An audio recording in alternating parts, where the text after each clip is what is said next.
ایک حدیث میں نے البدایہ میں پڑھی اور جب روایت پڑھی نا تو پڑھ کے میں نے کتاب بند کر دی. میں نے کہا بس بھائی اب اس سے آگے کہاں جانا ہے کسی نے, یہ تو حد ہے, اس عنوان پر حد ہے. حضرت انس بن مالک حدیث کے راوی, میری طرف دیکھیے گا, حضرت انس بن مالک حدیث کے راوی ہیں, توجہ کرنا. کہتے ہیں ایک بی بی حضور کے پاس آئی, اپنا علاقہ چھوڑ آئی, آ کے کھڑی ہوئی تو اس نے کہا حضور میں خاندان بھی چھوڑ آئی ہوں, سسرال بھی, میکا بھی, ننیال بھی, ددیال بھی, میں ہر ایک کو چھوڑ آئی ہوں.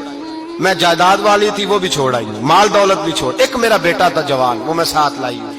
سونیا یہ آپ کی نوکری کرے گا اور میں حضرت فاطمہ کی ڈیوٹی کروں گی, میں حضرت عائشہ کے برتن دھویا کروں گی, میں بھی نوکری کروں گی. حاضر ہے.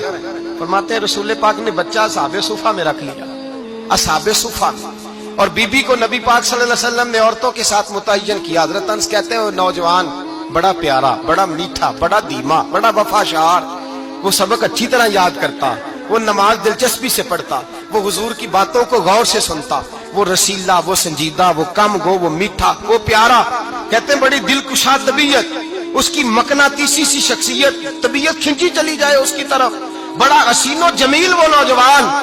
اس ماں بیٹے کے تذکرے ہونے لگے کہ بڑی جائیدادیں چھوڑ کے آئے, بڑے مال والے, انہوں نے بڑی قربانی دی ہے, ہر رشتہ ناتا توڑ کے رب رسول سے یارانہ لگایا ہے. اللہ بڑا بے نیاز ہے. وہ بچہ بیمار ہو گیا, شدید علیل ہوا. حضرت انس بن مالک فرماتے ہیں ہم قریب جا کے بیٹھے تیمارداری کرنے تو اتنا علیل ہوا, اتنا علیل ہوا کہ اس کا وجود کانپنے لگا. کہتے ہیں کچھ ہی دیر گزری تو اس نے کلمہ پڑھا, روح پرواز کر گئی, روح پرواز کر گئی, سننا سننا روح پرواز کر گئی. کہتے ہیں نبی پاک صلی اللہ علیہ وسلم کو بلایا, حضور آئے تو آنکھوں میں آنسو. نبی پاک صلی اللہ علیہ وسلم نے سر پہ ہاتھ پھیرا اور پہلے حضور نے جملے ارشاد فرمایا تم غسل دو, کفن دو, میں خود اس کا جنازہ پڑھاؤں گا. پھر حضور نے فرمایا نہیں, اسے غسل نہیں دینا. ارادہ بدل گیا, پروگرام تبدیل ہو گیا, اسے غسل نہیں دینا, کفن نہیں دینا. حضور کیا کرے؟ فرمایا اس کی اماں کو جا کے بتاؤ. یہ نہیں فرمایا بلا کے لاؤ, اماں کو جا کے بتاؤ.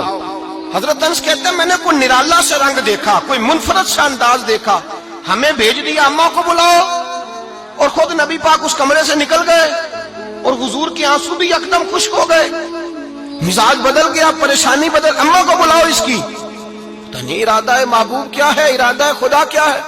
کہ اس کی اماں کو جا کے خبر دی تو ماں کو تو بس کوئی اتنا بتا دے کہ بیٹا سائیکل سے گر گیا ہے, سائیکل سے گر گیا ہے.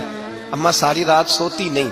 ایک شاعر نے کہا تھا ایک مدت ہوئی میری ماں نہیں سوئی, میں نے ایک رات کہا تھا مجھے ڈر لگتا ہے, ایک رات کہا تھا مجھے ڈر لگتا ہے. یہ اپنے اپنے رنگ ہوتے ہیں, اپنا اپنا انداز ہوتا ہے. رمضان شریف کا مہینہ آتا تو میری اماں جی کہاں گری کا تیل منگاتی, چیزیں منگاتی, اور پھر زبردستی میں منع کرتا کہ اماں جی نہیں آپ کیا کر رہی ہیں, میں تو تیل ویسے بھی ذرا کم استعمال کرتا ہوں, تو رگڑ رگڑ کے, اور نہیں کتابیں بڑی موٹی ہیں, فلاں چیز بڑی موٹی, اس کا رنگ تھوڑا نرالا ہے.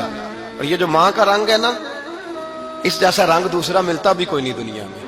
یہ اپنی مثال آپ ہی ہے. اماں کو کہا تیرا بیٹا, اماں ذرا دوڑی, گری, پھر اٹھی, پھر گری, پھر اٹھی, پھر گری, روتی ہوئی آئی.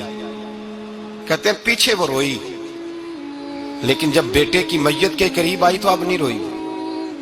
کہتے ہیں ہمارے چہروں پہ نظر دے ڈالی اور کہنے لگی تمہارا کلاس فیلو فوت ہو گیا ہے, واقعی چلا گیا ہے. کہاں پردہ کر, واقعی کہاں. کہتے اماں نا زمین پہ بیٹھی اور پہلے اس نے بیٹے کے پیر اٹھا کے چومے, پھر سینے پہ رکھے, پھر وہاں سے اٹھی اور ادھر آئی, سر سجدے میں رکھا اور دونوں ہاتھ اٹھا کے کہنے لگی اے اللہ میں دولت کے لیے ایمان نہیں لائی تھی, اے اللہ میں جائیدادوں کے لیے کلمہ نہیں پڑھا تھا, مولا میں تیری بارگاہ میں آئی تھی تو میں تیرے اور تیرے رسول کو مان کر آئی تھی. خدا بندہ میں نے میکے چھوڑ دیے, سسرال چھوڑ دیا, ننیال چھوڑ دیے, ددیال, وہ دشمن تھے سارے دین کے, چھوڑ کے آئی. میں نے آرزوؤں کا بڑا مکان بھی چھوڑا. خدا بندہ بیٹے نے جانا تھا, مجھے شکوہ کوئی نہیں, لیکن خدا بندہ اب میرے سارے کہیں گے تو نے کلمہ پڑھا تھا تو تیرا بیٹا ہی چلا گیا. اے اللہ کی اگر نے دل مسلم کی دل جوئی نہیں, تانا دیں گے بت کے مسلم کا خدا کوئی نہیں. اے اللہ میرا یقین کہتا ہے